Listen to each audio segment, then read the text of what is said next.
काय नाही करायचं बघायचं. आता काय नाही करायचं समजून. काय सांगितलं मी, एक्स्ट्रा टॉपिक करत बसणार आहे का? आता अजून काय नाही करायचं समजून घे. एक प्रश्न चुकला डिप्रेशन मध्ये जाणार आहे का? 10 प्रश्न आले नाही कंटाळा येऊ देणार आहे का?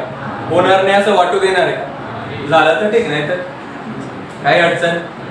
पण झाल्यानंतर लक्ष दे, लक्ष, यश यश. एक सांगतो.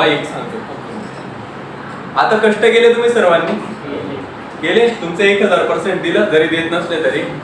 काही काही देत नाही पण काही काही देतात. ते देतात त्यांच्यासाठी मी सांगते. एक विद्यार्थ्याने अभ्यास करून शिकला ते एका विद्यार्थ्यासाठी शिकवते.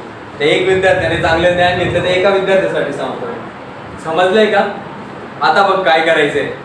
एक प्रश्न चुकल्यावर आपल्याला खचायचंय का? आपल्याला हार मानायची का? आपल्याला आपल्या ध्येयापासून वेगळ्या मार्गाला जायचंय का? समजलं सर्वांना? चला सर्वांना बेस्ट ऑफ लक मुलांनो. अभ्यास चांगला करत राहतो. शेवटचे 5 दिवस राहिले, नंतर तुमचे घरचे कार्यक्रम करणार, माझी करायची गरज पडणार नाही. समजलंय सर्वांना? घरच्यांच्या अगोदर आपले नातेवाईक आपला कार्यक्रम करतात, लक्षात ठेवायचं. कळालं का? त्यांना फार उत्सुकता असते आणि ती उत्सुकता भंग कधी होते? जेव्हा चांगले मार्क्स मिळतात. आणि आनंद कधी होतो? जेव्हा कटू आहे, कारल्यासारखं कडू आहे पण सत्य. कळालं?